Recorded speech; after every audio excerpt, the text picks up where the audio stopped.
All right, students, so today we had a tech error depending on when you watched this. So some of you couldn't log into your classes, couldn't log into your Class Connects, maybe even email. So this video, whenever you're watching it, is going to be a little quick overview of the Nearpod, going into some practice problems. So kind of a mini lesson of the big ideas and why we want to learn them.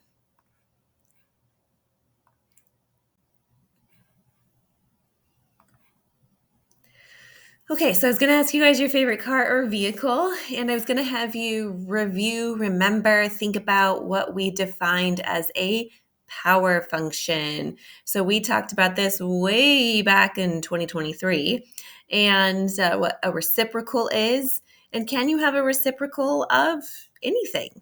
Like, can there be a reciprocal of x squared, a reciprocal car? I don't know. Anyway, but we're talking about these definitions, okay? So a power function is where n is a positive integer. That's a key word there, friends, positive integer. And a is any real number. A is any real number. Now that's the real system. So the only number we know outside of real numbers is our friend, the imaginary number. I wonder if it could even be an imaginary number. I don't know. Probably not, because it'll spiral. It has a pattern. It won't work. I don't know. That's another question for another day. But I wonder what it is or what it represents. So, and not zero, obviously, because, okay, it's obvious because this is saying a times x to the n. So if it's zero, then it's going to be a constant function of zero. The output is zero. The output will always be zero if a is zero. So it can be any real number. So just not our friend, the imaginary number, but any other thing, any radical, any decimal, any whole number, fraction, whatever. And then n must be a positive integer. So now we're talking about definitions. Integers, those are the whole counting numbers. So could be zero, sure, why not? Ooh, maybe. I don't know what to think about that. Can n be zero? That's a question for you guys. Can n equal zero? Question mark. Okay, so what is the reciprocal? Let's go find out. So I was hoping to have you guys do a collaborate board on the student pace. You should still be able to participate. My favorite vehicle that I've wanted to own is called the Yamaha TW200. It's like a small dual sport motorcycle. It's one that I could handle, but it's also street legal. And it's I don't know that it's ready for dunes, but whatever. I do think it's a neat vehicle, and one day I'll be able to get that. What a power function is, what the reciprocal of 2 is, what a reciprocal of x is, and I thought this was funny. A reciprocal is flip it upside down, just not literally. Haha, get it? It's like completely upside down. Anyway, and that's kind of what it means. I wanted to see what you guys thought, and we'll talk about that some more. Here's the definition of a power function. K and P are constants. Power functions are seen when dealing with areas and volumes. They also show up in gravitation falling bodies. Negative 16t squared. Negative 16t squared. Well, you're going to see a video where we used that to solve in my professional development. Wait. It's right there. I'm a messy mathematician. I've always been a messy mathematician, but there it is. And we use something called a parametric equation, and I'll show you that video in a second. So these things are important. Like, why would we study them? Well, I'll show you. We're just going to think about them.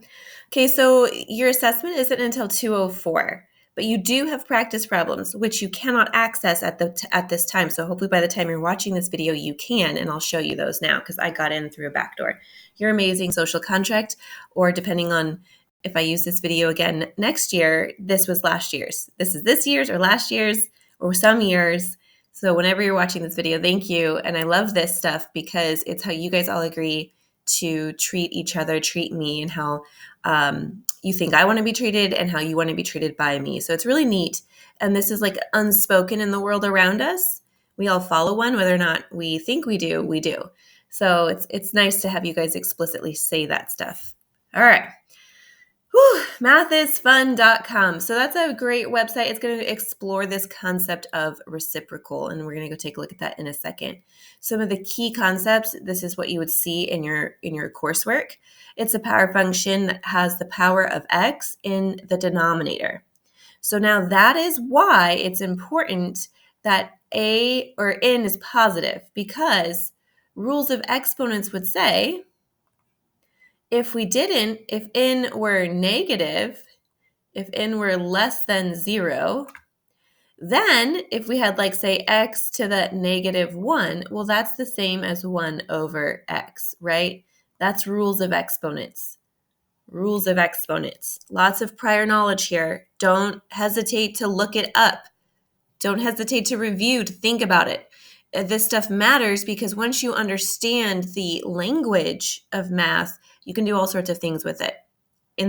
Right now, for those of you who are like, I don't want to do anything with it, you can at least pass Algebra 2, say you did it, say you learned some neat things, and then, never think about it again if you don't want to. But I encourage you to think about it because it's very fascinating. A branch of a function is a distinct section of the graph. So that will make sense visually, like a branch, right? Branches off here, branches off there. Maybe it's separated by gaps. We'll think about that. Vertical and horizontal asymptotes. Exactly what they were before. If you guys weren't there last year, it's an invisible line. It's imaginary. It's not actually going to show up in our function or in our graph when we graph it or use technology, but we do have some ways and equations to figure out where an asymptote might be. And why does that help us? When we use functions, they're most often to model something, a real world thing. And so you're just getting introduced to the vocabulary. What is this? How do we use it? And you're just thinking about these ideas, just introduced, right? And so it'd be nice to know if there was an imaginary line, vertical, exactly what it sounds, up and down, that your graph will not pass, right? You shall not pass. And a horizontal asymptote, so like if there's another, sorry, it should be dotted. If there's a value that it will never dip below or maybe cross above. So that would be neat to know, because then that would have real application depending on where your function came from and what it's modeling. For now, we're just kind of describing it. We're describing what we see. That's it. We're just visually describing what's happening. Hey, it looks like there's like an invisible barrier that our graph just gets really close to but never touches. And then we'll try to talk about that, okay? We'll watch this video and I'll show you why. So this, I used a velocity, position, speed, and position. So there is what we call parametric equations, and I won't really go into that here, but it's basically like your x and your y are equations of time. And that's important to model things because here we're going to launch this teacher had a special device that launched at a specific velocity. We calculated the velocity because we knew how high the launcher was, and then he put it at a 0 degree angle, and so then he would launch it. We measured it, so we calculated the velocity. Nothing was given to us. We measured everything, and that's what I'm trying to explain, is if you had a similar situation, that's what you would do, is you would just take measurements, measure everything, whatever information you can, then you come back, and at this point, you should have some math that models it. Way back when this stuff was being discovered, invented, represented, they had to come up with models that made sense, that would accurately predict the motion, the movement of this projectile motion. So we're going to launch a metal ball through the ring of fire. That's what it's called. The first time it hit the very bottom of the ring. And so in the beginning of this video, you hear me make a joke. But we did the calculations in a calculator. And what we did is we saw the max, right, of this. It ended up being a parabola. We saw the max peak, and then we figured out the final distance that it would reach. So that's what this is supposed to be for. And then there's a little ring of fire that it's supposed to launch through. The first one, like I said, it hit the very bottom of the ring. And so let's see if we did it on the second try.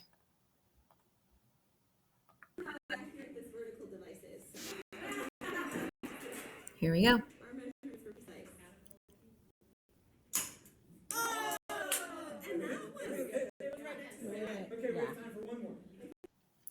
There you go. So you may not think that that's useful right now. If it might just be fun, that would be really fun to do with you guys.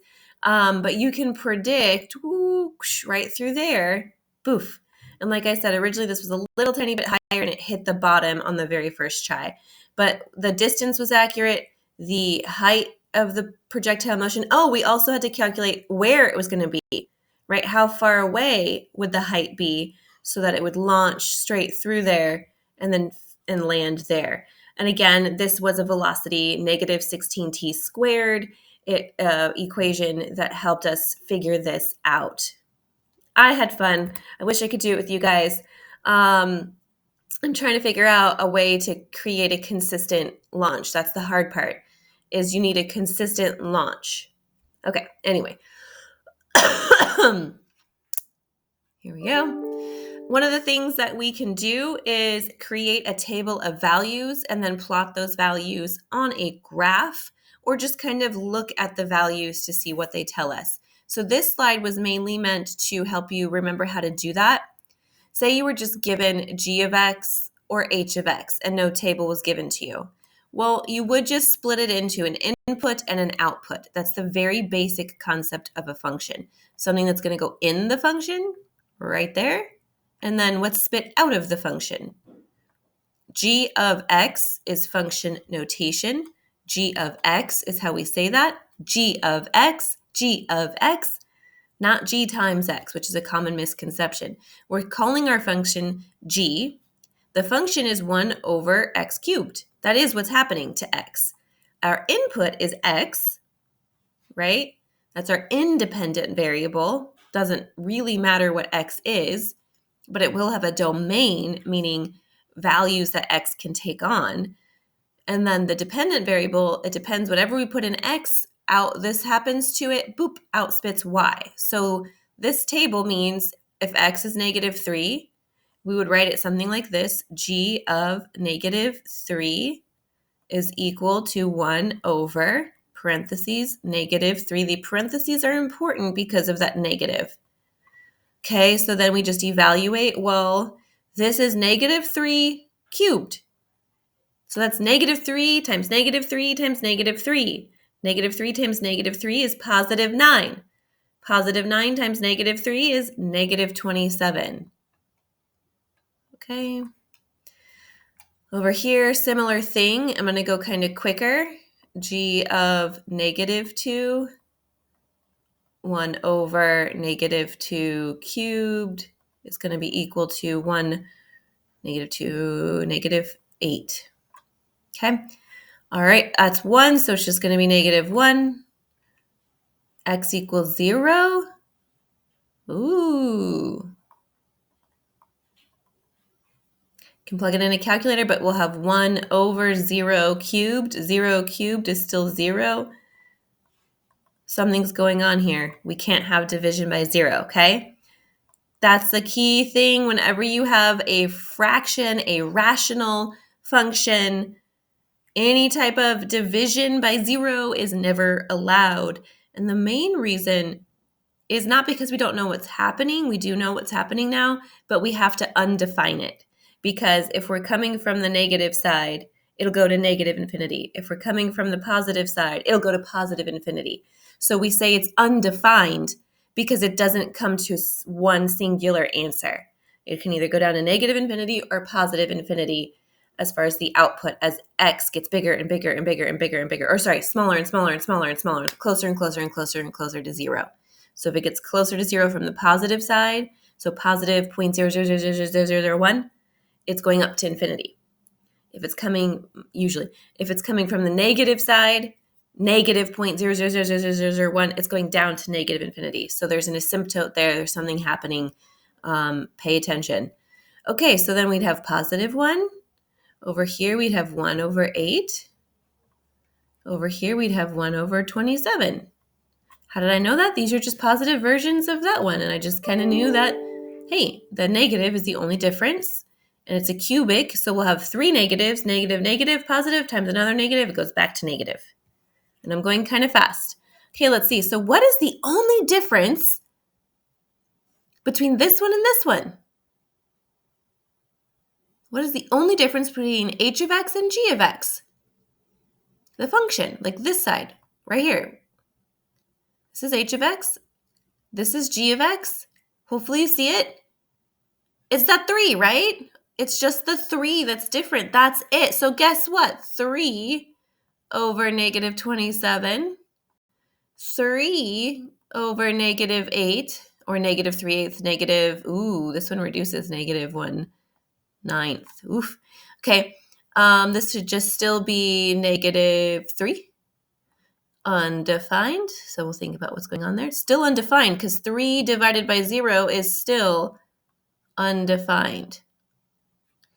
This should just be positive 3, positive 3 halves. I almost did 6, but it's 3/8. Oh my gosh. 3 over 2 cubed. And then positive, 1/9. I'll show you why. H of 3 is equal to 3 over 3. And this is just stuff you have to do, right? That'll be 3 over 27. 3 times 3 is 9 times 3. But that simplifies. Like you can see, this simplifies. If you want to think about exponent rules of exponents, there's like 3 to the first power, 3 to the third power. So you could subtract from this one. And then you'll be left with 1, because that will go away, and 3 to the second power. Anyway, if it just keeps thinking about that, that's just another way of thinking about rules of exponents and how they work. If it doesn't make sense, that's okay. Just go through the math that you do know, right? Because whatever you do know, like how multiplication works, how addition works, how division works, how subtraction works, if you just master those 4 concepts and trust like your steps, it's still basically the same thing. You're just learning different notation, different representations of adding, subtracting, multiplying, dividing. Really, that's all we're kind of doing for the most part, for most functions. And so I just, we'll keep talking about that. So hopefully this helps. We're going to keep going.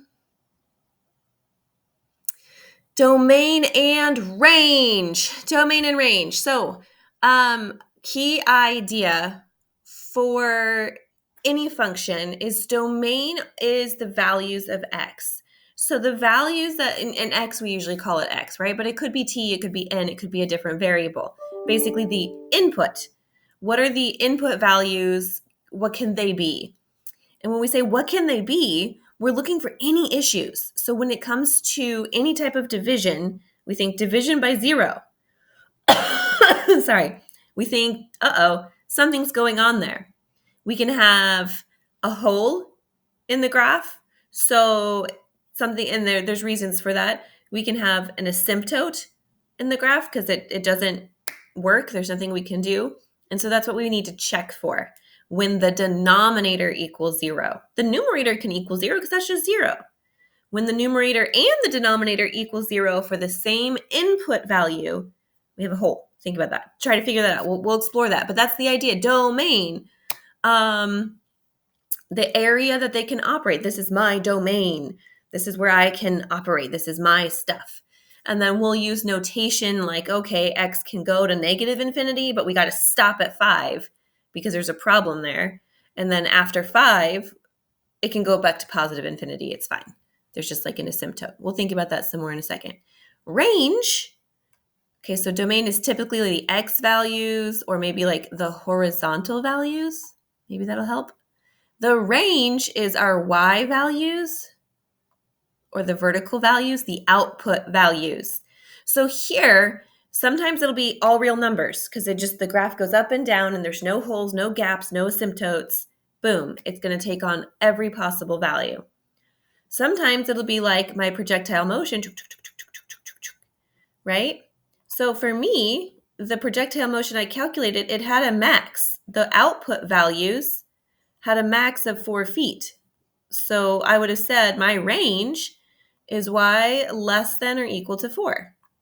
That would have been the range. Or if I wanted it in interval notation, we use a parenthesis to exclude. We'd go to negative infinity, comma. So the furthest, the smallest, the left is on the left, right? Think about the direction of your graph.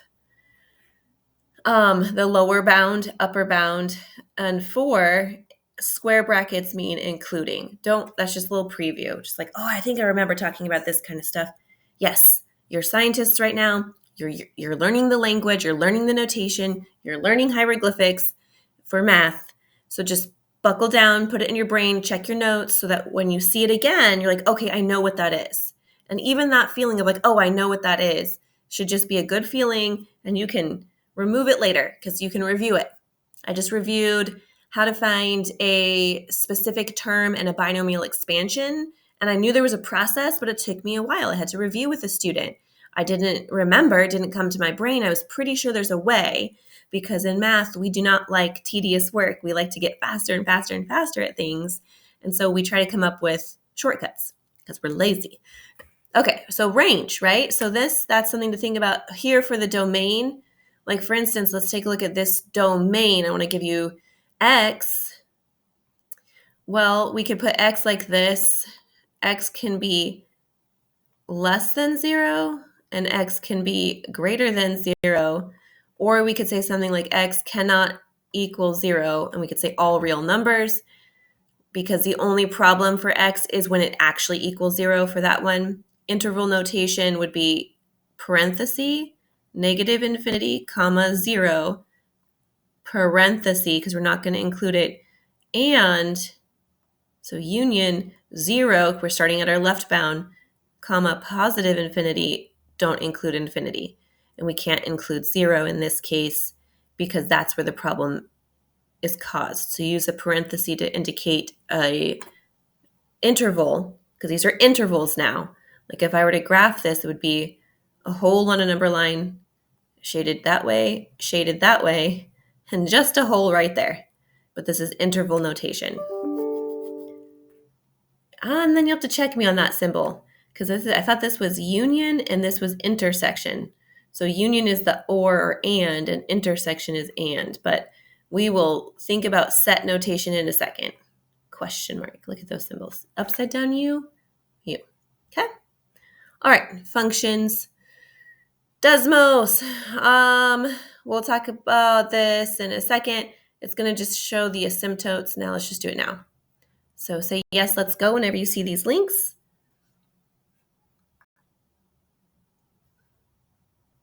It's a slider. Notice if there's 0, 0, then we just have a line at 0. So the output of this function, if both of these would just be a line at y equals 0, so the domain would be all real numbers. See that solid red X horizontally? The domain output's going to hit, it's going to hit everything. And then the range would be y equals 0. That's it. There's no other up or down movement. But let's change this. Let's make n 1. Let's make a 1. And now we have just a very basic power function. We have the power function y over x. That's it. Okay? So that's what these letters are moving from. So it will change a little bit as in the power in the denominator changes. Boop. Oh, look at the red. It's both. That's interesting. What happens if it goes to 3, though? Boop. Oh, it goes back down here. What if it goes to 4? Boop. Oh, interesting. It's ooh. Notice when it's even? Odd. Even, odd. Even, odd. Okay, so I'll turn off the 1 over x. That's the very basic reciprocal function, rational function. Okay, let's go back to n equals 1, a equals 1. So now think about what's happening, because remember, n is integers, whole numbers. Notice how I have it skipping. There is no decimals, there is no fractions, because that wouldn't be true, and it has to be positive. Notice it doesn't go below 0, because that's a rule. That's a rule for a power function. Okay, so then just kind of notice what you notice. So we'll go back to just regular 1, but you can skip to 3, 5, 7, right? Go to 2, 4, 6. I don't know if you noticed something, but that's what we're doing here in math. Most of math is about taking a look at patterns, trying to come up with ideas. Why is it doing that? What can we say about it? How does it help us? Right now, you're just being introduced to the vocabulary. So if you choose to pursue math, you'll have a good foundation. All right, so let's see what happens with A. Doop, as A gets bigger. Ooh. Ooh. Okay, so now A is a fraction, a decimal. A is 0. We have a line. Now it's going to be negative. Oh. Here, let's get rid of that. Positive, negative. Positive, negative. Do we remember reflections? Positive, oops, double negative. Let's do it. Positive. A reflection across the y-axis is what we are seeing happening here. Here's our y-axis, right? And so if we reflect it like a mirror, this would kind of go over here. There'd be our reflection, whoop, right? If we're reflecting this over there, it'd be something like whoop, right? This over there. Ready? Close enough. Do back and forth. Reflections, right? Double negatives make a positive. So that's what's happening. So if A is negative, it's the same thing as when we saw with sinusoidal graphs. Graph transformations are cool. They apply to all functions. It's amazing to me that that would be true. Ah, I messed up. Okay, that's fine. Let me pen, clear screen. Let's go back and slide. Whoosh, whoosh, whoosh. Okay, so we know when it's negative, it reflects. So let's just do positive 2, and let's now make this an even function. Boop. Now this degree is even. Look what's happening. I'm now going to make A, well, let's make A large. Let's make A bigger and smaller. Ooh. Oh, whoop. Positive big, negative big. Well, negative small, right? Okay. I'm a big believer in visuals, which is kind of why you see me do these explorations to help you see what's going on. Now, again,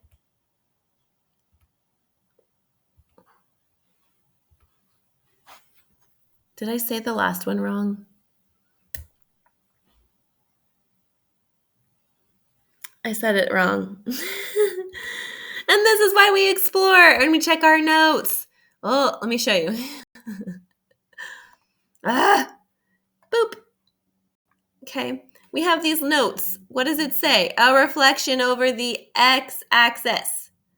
Do you see this? This is outside of the function. It's over the x-axis. So let's go back. And this helped. Look, why did that help me? Take a look. Oop.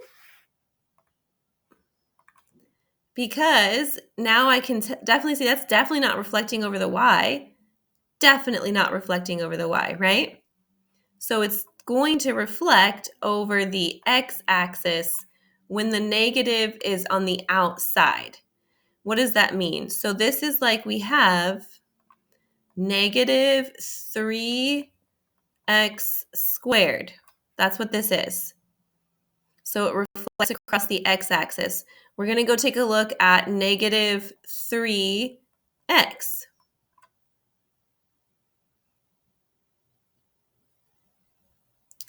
We will talk about what happens if we have 3 over negative x. There's going to be a little bit of a crossover here, and that's always the confusion because both things are similar, but not in this case. 3 over negative x squared. This is not the same effect. These two are going to be equivalent, which is why I visually had a problem with that one. And then I thought it was y, because you have a similar outcome. But they wouldn't be similar if we did it like this. That would be a better example. So I should go up to cubed. Okay. All right. So let's go back. Right now, let's show you the reflection. So this is going to go back over the x-axis, that yellow line, when it becomes positive. Flip, right? Negative flip. And that's what's happening here. It will be different if inside of here it was negative, but we're not going to really talk about that just yet. Let's just get this reflection across the x-axis with this negative on the outside. Okay, so it's going to be different now for this one. So now n cubed is a much better example as we flip back and forth. Boop, boop. Is it? It still looks like a reflection.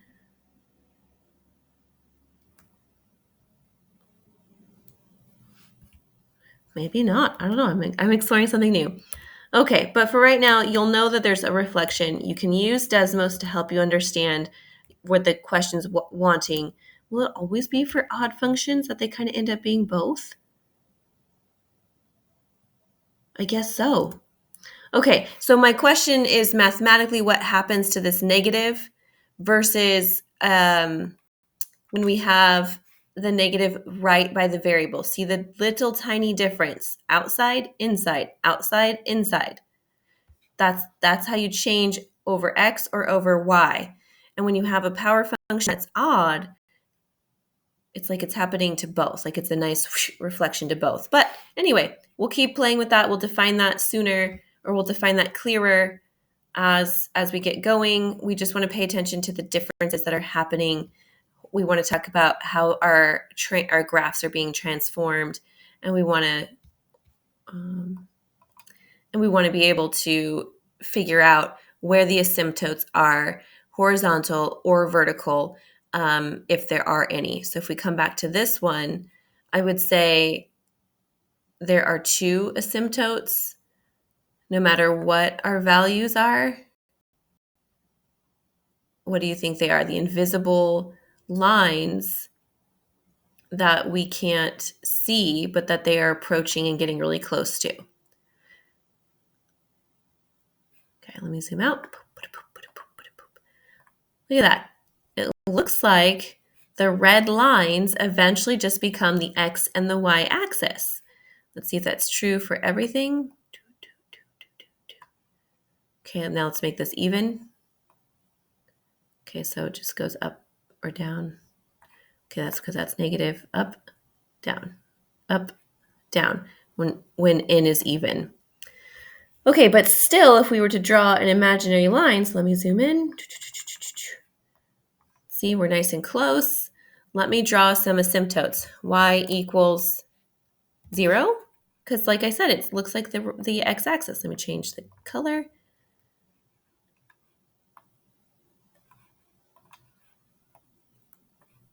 Green. And then looks like the y-axis, x equals 0. And then let's see if there's any issue, if anything changes when we slide things. So here we go. Let me zoom out so you can see more of what's going on. So here we go. So no matter the degree, it doesn't, that one looks pretty close. Let's go this way. Okay, so if it's like that, do you still see, though, as we zoom out, how these dotted purple and green, they're getting really close. So now let's go take a look to see what's happening. So you see that they're not actually touching as we zoom in, as we get really, really big, right? I'm just kind of zooming in and seeing what's happening here. Okay, and you can keep going. You can keep exploring if you want. You can go all the way out to here and then zoom in. Ooh, looks like it's... Oh, see? Okay, so you can explore this. So maybe we want to, is it 1? Let me see, 2, both up. Okay, let's go up. It looks like they're touching. Oh, but see, when we zoom in, they're not. So it's invisible. The purple and the green are invisible lines that we are just saying, hey, it looks like this is a location that our graph gets really close, but doesn't quite touch. Feel free to use Desmos to plot what your guesses are. Algebraically, we know it's where the denominator equals 0. Something funky is going to happen with our graph. So you set your denominator equal to 0, you solve for x, and then boom, you will be able to find your asymptotes equation. Okay, there's your definitions. Keep going. There's our transformations, which I'm glad, and I probably should have had that first, so I'll reflip that slide. Boop. And then more practice problems. If you guys can't get into your course today, go to class. I was going to have you guys practice on the practice problems. Please practice in your course, okay? So that is pretty much what I'd like you to do. I'm going to see if it's working for me Here's this, you can have, reciprocal. That's what I want to talk about. This is the math is fun. Reciprocal. It works for everything and anything. Reciprocal as a fraction, reciprocal as a decimal. Okay? Look at this. It's the same thing for functions.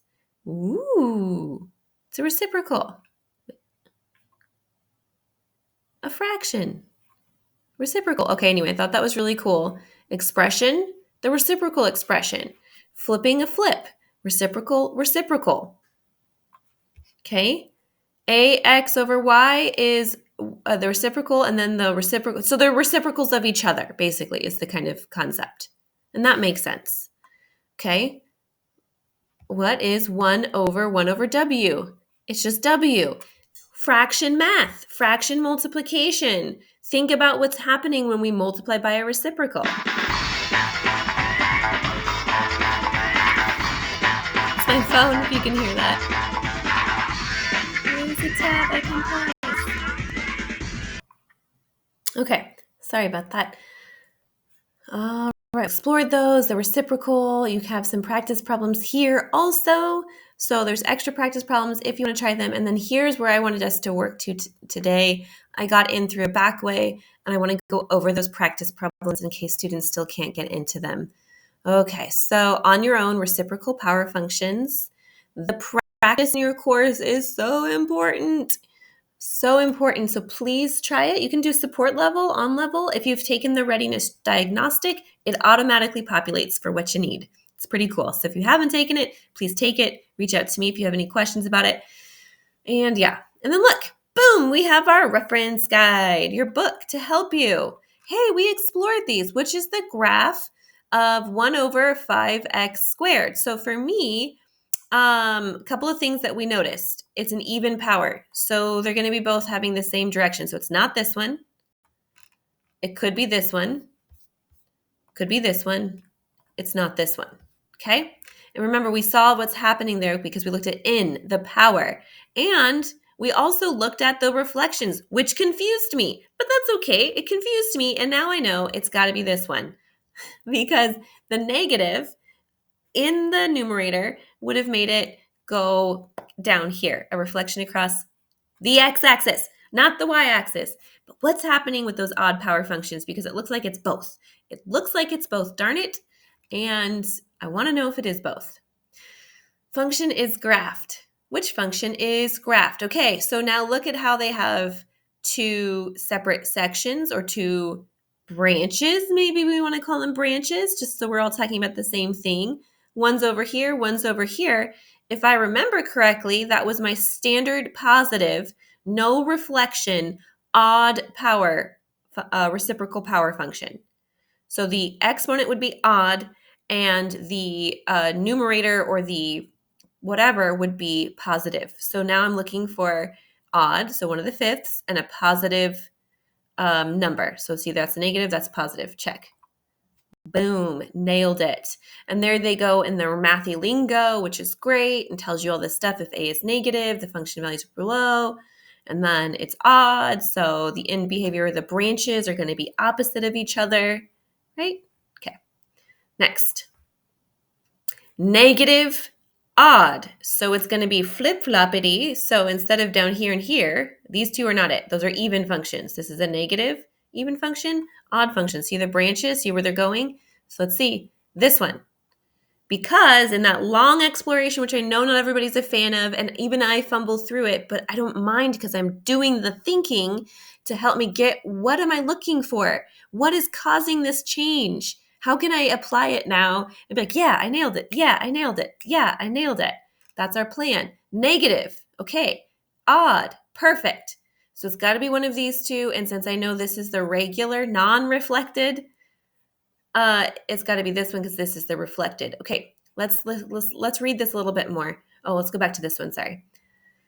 Okay, so one of the things that they talked about here, when you have this, when n is even and a is positive, okay, all of the functions will be above the x-axis. And that's what we're seeing when we have the even functions where they're like going up like this. Because we've got an even numerator, the top is even, the A, and then the bottom, no matter what x is, it's being squared, or somehow being squared, because if it's positive, then it's, if it's even, it's a factor of 2. So it's going to always be a negative times a negative. It will be your final outcome, so it'll be positive. So when the exponent is even, then it'll also be a positive denominator. So you have two positive numbers being divided by each other. It's always going to be positive. It will never have a chance to be negative. So that's what they're talking about there. Now, when n is even and a is negative, right? So it's still even and a is negative, well, the denominator will always be positive and the numerator will always be negative because now a is negative. So now everything's going down, right? So that's what's happening and why an even function goes the same direction. Bloop, bloop, bloop, right? It's because the denominator will never change signs. It will always be positive. Always, for every even function, it doesn't really matter. So then the numerator will dictate which direction your range, the output of your function will go. When n is odd and a is positive, they go like whoosh, whoosh, right? So one branch is in the first quadrant, the other branch is in the third quadrant, right? Standard position of a regular odd power function, non-reflected odd power function. Let's see if that makes sense to you, right? They're going to talk about the values, okay? No, they're not. And otherwise, okay, so let's think about why that's happening. So remember we have odd, because it looks like when x is negative, y is also negative. And what's happening there? It's because when a is positive and then the power is odd, the denominator will be a negative number when x is negative. So when you have a positive divided by a negative, it'll also be negative. So in a non-reflected odd power, reciprocal power function, lots of words, right? Your input, if it's negative, because your numerator is positive, a is positive, your final answer, your output will also be negative because you'll have a positive divided by a negative. It'll flip, and then over here, same thing, you'll have a positive divided by a positive. But if a is negative, let's go to one of those.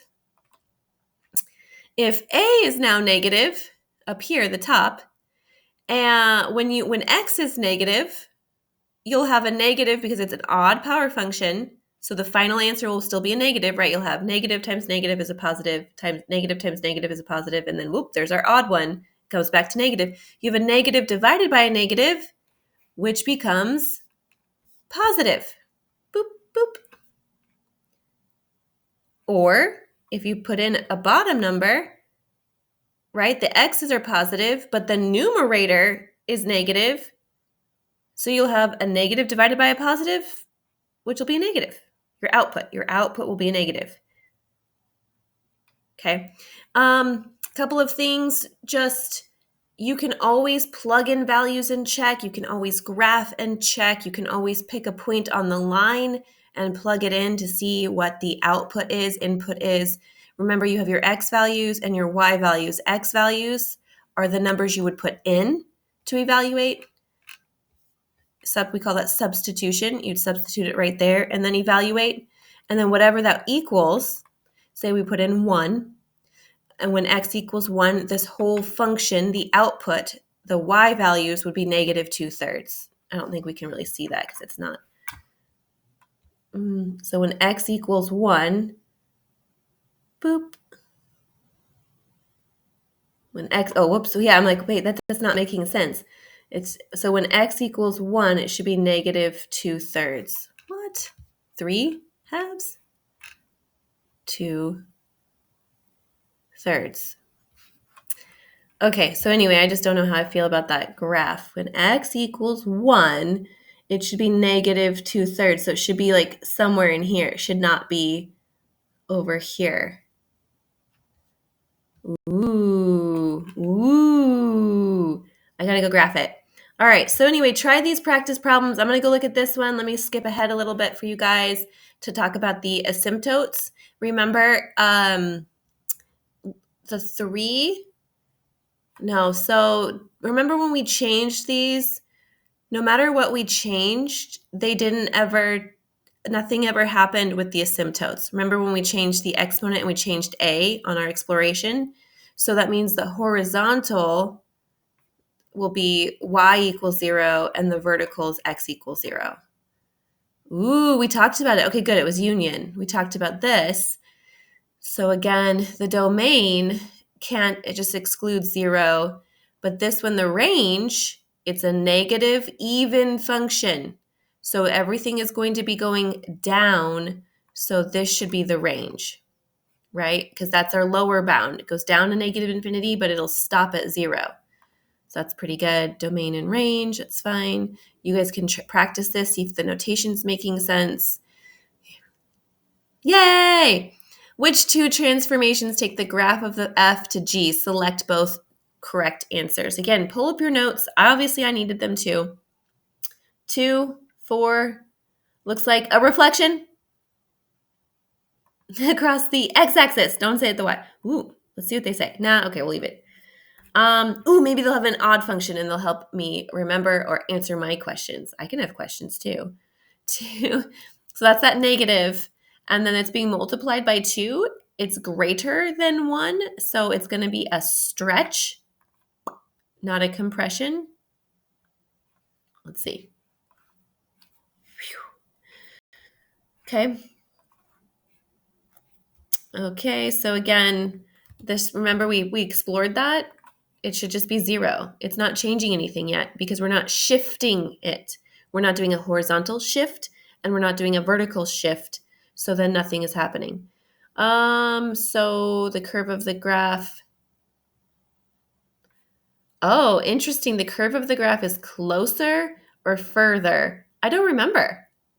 I really don't remember. And let's go explore that. So we had, actually, let me refresh. Yep, reload.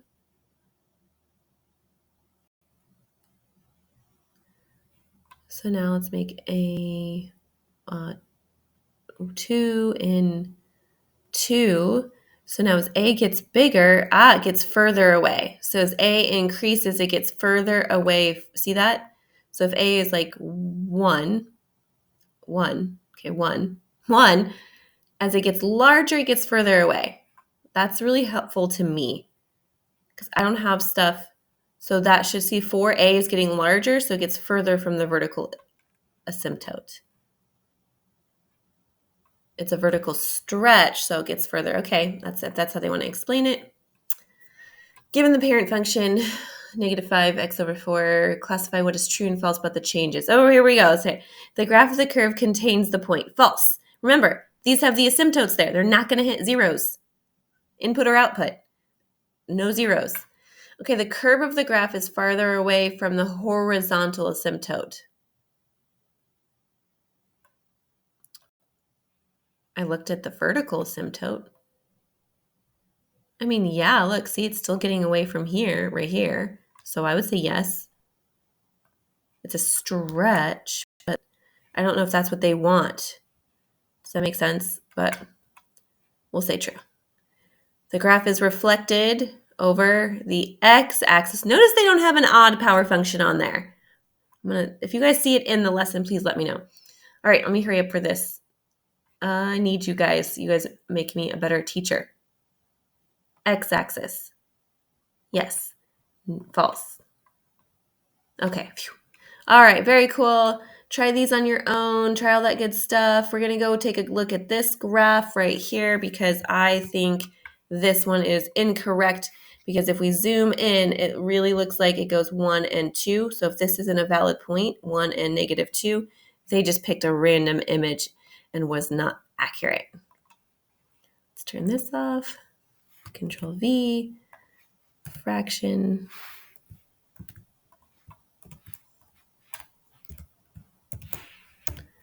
Okay.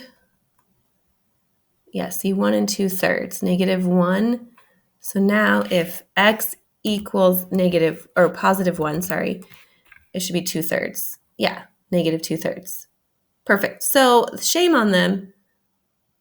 What is this value? I guess it's really, nope, that's not good. I want it on the purple line. I mean, I guess it's close enough. I'll give it to them. 0.8 and -2 is close enough, but still, it was incorrect. Thank you guys for watching. Sorry it took me so long and rambly. It's not as easy when you're not here with your wonderful questions and insights. So thank you for all of your participation. I hope this helps. As always, if you got to this point, you could skip through, skip back, see if something makes sense if you have a question. Never be afraid to make mistakes. Think about your work. It needs to make sense in all situations. If suddenly it doesn't make sense, go back and check something. Something went wrong and that's okay. So thanks again.